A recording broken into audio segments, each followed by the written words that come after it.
नमस्कार दोस्तों, मेरा नाम है अंकित और स्वागत करता हूं आपका स्टडी क्रक्स पर। दोस्तों, आज की वीडियो में डिस्कस करेंगे इस हफ्ते के top 25 plus weekly current affairs के क्वेश्चन जिनके आगे एग्जाम में पूछे जाने के चांसेस हैं। और साथ ही हमने मोस्टली क्वेश्चन के साथ कई फ़ोटोज़ भी इंक्लूड की हुई है जिससे आपकी अंडरस्टैंडिंग बेटर हो सके।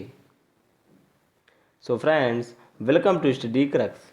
अगर आप हमारे चैनल में नए हैं और ये वीडियो आपको पसंद आती है तब आप इस रेड बटन पर क्लिक करके हमसे जुड़ सकते हैं और इस वीडियो को अपने दोस्तों के साथ शेयर कर सकते हैं। तो चलिए देखते हैं आज का पहला क्वेश्चन। तो आज का पहला क्वेश्चन है, मानव स्वतंत्रता सूचकांक 2020 में किस देश को शीर्ष स्थान पर रखा गया है? तो यहाँ पे इसका राइट आंसर है ऑप्शन ए, न्यूजीलैंड। एशियाई देश न्यूजीलैंड को मानव स्वतंत्रता सूचकांक 2020 में शीर्ष स्थान पर रखा गया है। साथ ही आपको बताते चलें कि इस सर्वे के लिए दुनिया भर से 162 देश सम्मिलित हुए थे, जिसमें कि न्यूजीलैंड को शीर्ष स्थान प्राप्त हुआ है और अपने देश भारत को इस सूची में 111वें पायदान पर रखा गया है। तो आपको शीर्ष देश न्यूजीलैंड और अपने देश भारत की रैंकिंग को याद रखना है। आशा करते हैं ये क्वेश्चन आपको समझ में आ गया होगा। देखते हैं अगला प्रश्न। भारत और किस देश के बीच लगभग 55 वर्ष बाद चिल्हटी हल्दीबाड़ी रेल लाइन फिर से शुरू हुई है? तो यहाँ पे इसका सही जवाब है ऑप्शन बी, बांग्लादेश। भारत और बांग्लादेश के बीच लगभग 55 वर्ष बाद चिल्हटी हल्दीबाड़ी रेल लाइन फिर से शुरू की गई है। 1965 में जब भारत पाक युद्ध प्रारंभ हुआ था तब इस रेल लाइन को पूर्णतः प्रतिबंधित कर दिया गया था। अब उसके बाद वर्तमान में 2020 में इस रेल लाइन को लगभग 55 वर्ष बाद पुनः प्रारंभ किया गया है। आपको बता दें कि चिल्हटी जो है ये बांग्लादेश में स्थित है और हल्दीबाड़ी जो है ये पश्चिम बंगाल में स्थित है। इस रेल लाइन के प्रारंभ होने से बांग्लादेश की भारतीय राज्यों असम और पश्चिम बंगाल से कनेक्टिविटी बेहतर होगी। इसका सही जवाब है ऑप्शन बी, बांग्लादेश। देखते हैं अगला प्रश्न।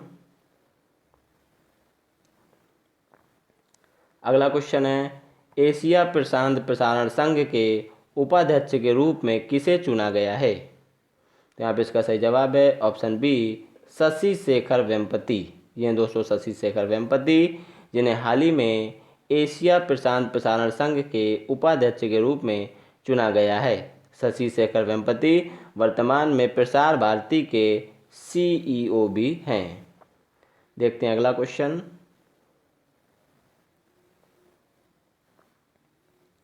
जर्मनी में आयोजित बॉक्सिंग विश्व कप में अमित पंघाल ने कौन सा पदक जीता है?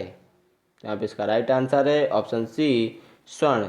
जर्मनी में दोस्तों कोलोन शहर में बॉक्सिंग विश्व कप आयोजित किए गए, जिसमें भारत ने कुल 9 पदक जीते, जिसमें कि 3 गोल्ड हैं, 2 सिल्वर हैं और 4 ब्रॉन्ज हैं। साथ ही आपको बता दें कि इस सूची में जो है जर्मनी को प्रथम स्थान पर रखा गया है पदक विजेताओं की सूची में, और अपने भारत को 9 पदक के साथ दूसरे स्थान पर रखा गया है। तो इन 9 पदकों में 3 गोल्ड हैं और इनमें से 1 गोल्ड भारतीय मुक्केबाज अमित पंघाल ने जीता है। तो इसका राइट आंसर है ऑप्शन सी, स्वर्ण। देखते हैं अगला क्वेश्चन। अगला प्रश्न है, the light of Asia the poem that defined the Buddha पुस्तक किसने लिखी है?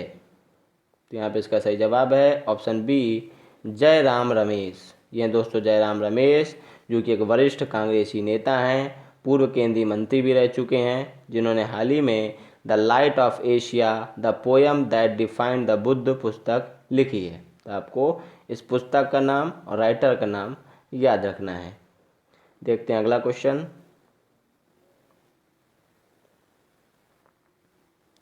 अगला क्वेश्चन है, किस देश को अगले 2 ओलंपिक और विश्व चैंपियनशिप में अपने नाम, ध्वज और राष्ट्रगान का उपयोग करने से प्रतिबंधित कर दिया गया है? यहाँ पे इसका सही जवाब है ऑप्शन बी, रूस। रूस के दोस्तों मोस्टली जितने भी प्लेयर हैं और जो है स्टार प्लेयर हैं, ये जो है अधिकतर जो है डोपिंग टेस्ट में पॉजिटिव पाए गए हैं। यानी कि वहाँ के जो मैक्सिमम खिलाड़ी हैं ड्रग्स लेते हैं या फिर ड्रग्स लेने के प्रयास में संलिप्तता उनकी पाई गई है, जिसके कारण अगले 2 साल के किसी भी विश्व चैंपियनशिप से रूस को प्रतिबंधित कर दिया गया है। इसका राइट आंसर है ऑप्शन बी, रूस। यह प्रतिबंध अंतर्राष्ट्रीय संस्था वाडा ने लगाया है।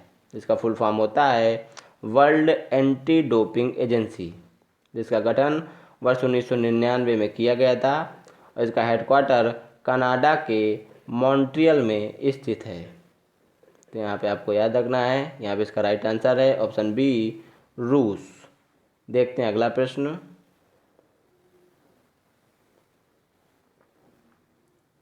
अगला क्वेश्चन है, संयुक्त राष्ट्र ने किस देश की हॉकर संस्कृति को सांस्कृतिक विरासत की सूची में शामिल किया है? तो दोस्तों, संयुक्त राष्ट्र की संस्था यूनेस्को ने सिंगापुर की हॉकर संस्कृति को सांस्कृतिक विरासत की सूची में शामिल किया है। आपको बता दें कि हॉकर संस्कृति में क्या होता है कि रोड के किनारे जो स्ट्रीट फूड सर्व किया जाता है, तो सिंगापुर में वहाँ पे जो टेबल होती है जहाँ पे लोग बैठ के खाना खाते हैं, वहाँ पे उनसे किसी भी प्रकार का भेदभाव नहीं किया जाता है। इस टेबल पे किसी भी नस्ल, समुदाय या देश के लोग बैठकर प्रेम और सद्भावपूर्वक खाना खाते हैं। यहाँ पर हमें अमेरिका जैसा कोई भी नस्लीय भेदभाव देखने को नहीं मिलता है। इसीलिए सिंगापुर की हॉकर संस्कृति को यूनेस्को ने सांस्कृतिक विरासत की सूची में शामिल किया है। देखते हैं अगला प्रश्न। अगला क्वेश्चन है, कोविड-19 सभ्यता का संकट और समाधान पुस्तक के लेखक कौन हैं? तो दोस्तों, इस हफ्ते की यह दूसरी महत्वपूर्ण पुस्तक है। इसके राइटर हैं कैलाश सत्यार्थी।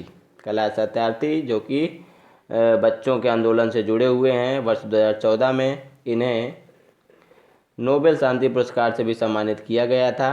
और इन्होंने हाल ही में कोविड-19 पर बेस्ड एक पुस्तक लिखी है जिसका नाम है कोविड-19 सभ्यता का संकट और समाधान। देखते हैं अगला प्रश्न।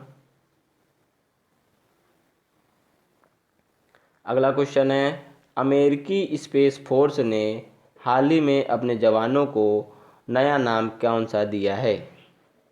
तो यहाँ पे इसका राइट आंसर है ऑप्शन सी, गार्जियंस। अमेरिकी स्पेस फोर्स जिसका गठन 2 साल पहले ही वर्ष 2018 में किया गया है, तो इसके जो काम करने वाले थे उनको कोई नाम नहीं दिया गया था।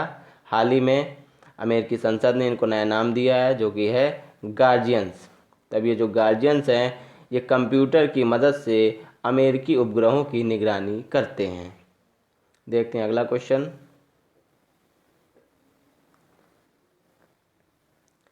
आईपीएस अधिकारी संजीव कुमार सिंघल किस भारतीय राज्य के नए डीजीपी नियुक्त किए गए हैं? तो इसका राइट आंसर है ऑप्शन बी, बिहार। भारतीय राज्य बिहार में आईपीएस अधिकारी संजीव कुमार सिंघल को नए डीजीपी के रूप में नियुक्त किया गया है। देखते हैं अगला प्रश्न। भारत की किस शख्सियत को लीजन ऑफ मेरिट पुरस्कार से सम्मानित किया गया है? तो यहाँ पे इसका सही जवाब है ऑप्शन बी, नरेंद्र मोदी। भारत और अमेरिका के बीच रणनीतिक रिश्ते मजबूत करने के लिए नरेंद्र मोदी को अमेरिकी सरकार ने लीजन ऑफ मेरिट से सम्मानित किया है। तो इसका राइट आंसर है ऑप्शन बी, नरेंद्र मोदी। देखते हैं अगला क्वेश्चन। किस देश के हजारों नागरिक चक्रवात यासा से प्रभावित हुए हैं? तो इसका राइट आंसर है ऑप्शन ए, फिजी। फिजी जो कि एशिया का एक बहुत ही छोटा सा देश है जहां पर चक्रवात यासा से लाखों लोग प्रभावित हुए हैं और सबसे ज़्यादा फिजी की राजधानी सुवा को नुकसान पहुंचा है। तो इसका राइट आंसर है ऑप्शन ए, फिजी। देखते हैं अगला क्वेश्चन। अगला प्रश्न है, इनमें से किस खिलाड़ी को उनकी खेल प्रतिभा के लिए BBC sports personality of the year 2020 प्रदान किया गया है? तो दोस्तों, इसका सही जवाब है ऑप्शन सी, लुइस हैमिल्टन। ये दोस्तों लुइस हैमिल्टन जो कि ब्रिटेन के एक प्रसिद्ध रेसिंग ड्राइवर हैं जो कि मर्सिडीज कंपनी की गाड़ी को चलाते हैं। इन्हें हाल ही में BBC sports personality of the year 2020 प्रदान किया गया है। आप जानते हैं कि जितने भी फार्मूला 1 जो जितनी भी होती हैं कंपटीशन वाले, तो इसमें अधिकतर जो है लुइस हैमिल्टन ही जीतते हैं। इसलिए इनकी खेल प्रतिभा को सम्मान देते हुए BBC ने इन्हें अपने sports personality of the year 2020 से सम्मानित किया है। देखते हैं अगला प्रश्न। किस भारतीय बैंक ने मास्टर कार्ड के साथ मिलकर अपना पहला मेटल क्रेडिट कार्ड लॉन्च किया है? इसका राइट आंसर है option C, IndusInd bank. IndusInd bank ने मास्टर कार्ड के साथ मिलकर अपना पहला मेटल क्रेडिट कार्ड लॉन्च किया है। दोस्तों ध्यान दें कि क्रेडिट कार्ड नहीं है, ये मेटल क्रेडिट कार्ड है। मेटल क्रेडिट कार्ड केवल जो हाई इंडिविजुअल होते हैं, जिनकी बहुत ज़्यादा इनकम होती है, वही लोग अपने पास रख सकते हैं।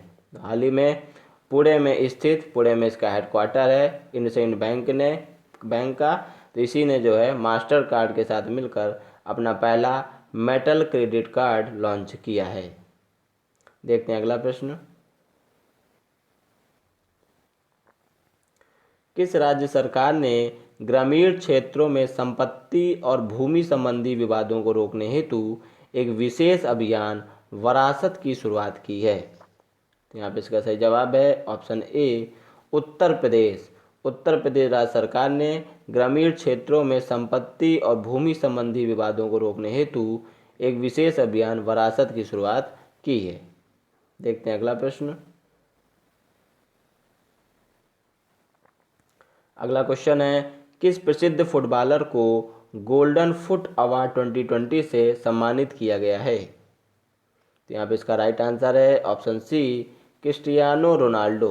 पुर्तगाल के स्टार फुटबॉलर हैं क्रिस्टियानो रोनाल्डो, जिन्हें हाल ही में गोल्डन फुट अवार्ड 2020 से सम्मानित किया गया है। तो आपको याद रखना है इनकी कंट्री का नाम पुर्तगाल, जो कि कई बार एग्जाम में पूछ लेता है। देखते हैं अगला क्वेश्चन।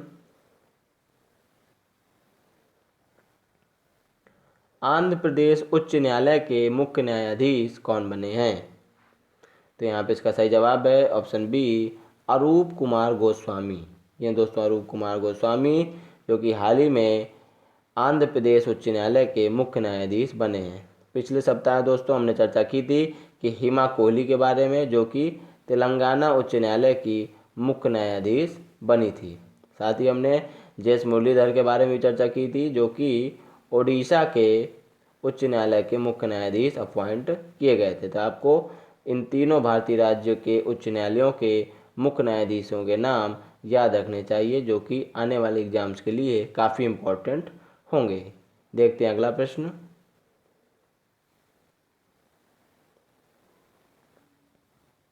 अगला क्वेश्चन है, एसोचैम के नए अध्यक्ष के रूप में किन्हें चुना गया है? तो यहाँ पे इसका राइट आंसर है ऑप्शन ए, विनीत अग्रवाल। ये दोस्तों विनीत अग्रवाल, जिन्हें हाल ही में एसोचैम के नए अध्यक्ष के रूप में चुना गया है। बात करें एसोचैम की, तो इसकी स्थापना वर्ष 1920 में हुई थी। इसका हेडक्वार्टर भारत की राजधानी दिल्ली में स्थित है। साथ ही आपको यहाँ पे इसका फुल फॉर्म बता देते हैं, क्योंकि कई बार जो स्टूडेंट इसको भूल जाते हैं। इसका फुल फॉर्म है associated chambers of commerce of industry. फिर से ध्यान दें, associated chambers of commerce and industry. ठीक है दोस्तों, ये आप देख सकते हैं एसो चैम बस यहाँ पे लिखा रहता है, बाकी आपको कॉमर्स एंड इंडस्ट्री अपने मन से जोड़ना होता है। देखते हैं अगला प्रश्न। अगला क्वेश्चन है, ओ मिजोरम पुस्तक के लेखक कौन है? तो यहाँ पे इसका राइट आंसर है option B, P S. Sreedharan Pillai. ये दोस्तों पी.एस. श्रीधरन पिल्लई, जो कि वर्तमान में मिजोरम के सर्विंग गवर्नर हैं, यानी कि वर्तमान में राज्यपाल हैं।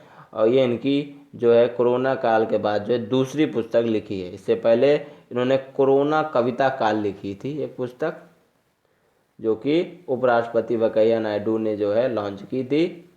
और ये इनकी दूसरी पुस्तक है जो हाल ही में प्रकाशित हुई है, जिसका नाम है ओ मिजोरम। इसको भी उपराष्ट्रपति वेंकैया नायडू द्वारा लॉन्च किया गया है।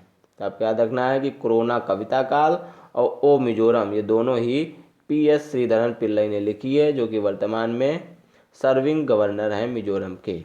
देखते हैं अगला क्वेश्चन। एशियाई विकास बैंक ने किस राज्य के शहरी क्षेत्रों और पर्यटन के विकास हेतु 2100 करोड़ रुपए का ऋण देने की घोषणा की है? यहाँ पे इसका सही जवाब है ऑप्शन ए त्रिपुरा।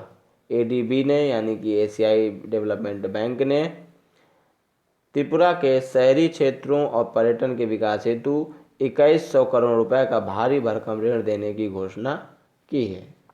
देखते हैं अगला प्रश्न। हाइपरसोनिक विंड टनल यानी कि HWT परीक्षण सुविधा प्राप्त करने वाला तीसरा देश निम्न में से कौन है? तो इसका राइट आंसर है ऑप्शन सी भारत। बीते दिनों हाइपरसोनिक विंड टनल परीक्षण सुविधा प्राप्त करने वाला भारत तीसरा देश बन गया है। इससे पहले अमेरिका और रूस ये कारनामा कर चुके हैं। तो दोस्तों इसी हफ्ते जो है हमारे जो रक्षा मंत्री हैं राजनाथ सिंह, इन्होंने हैदराबाद में ये जो है हाइपरसोनिक विंड टनल का उद्घाटन किया है। इस टनल के उद्घाटन के बाद भारत की रक्षा प्रणाली के कार्यान्वयन में ये मदद करेगा, ऐसी उम्मीद की जा रही है। देखते हैं अगला प्रश्न। किस वेब सीरीज को फिल्म फेयर OTT पुरस्कार 2020 में बेस्ट सीरीज पुरस्कार दिया गया है?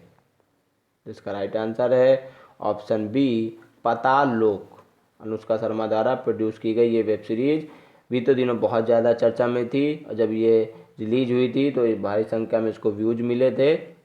और इस वेब सीरीज को फिल्म फेयर OTT यानी कि ओवर द टॉप पुरस्कार 2020 में बेस्ट सीरीज पुरस्कार दिया गया है। तो आपको याद रखना है कि पाताल लोक को बेस्ट सीरीज का अवार्ड दिया गया है फिल्म फेयर में। देखते हैं अगला प्रश्न।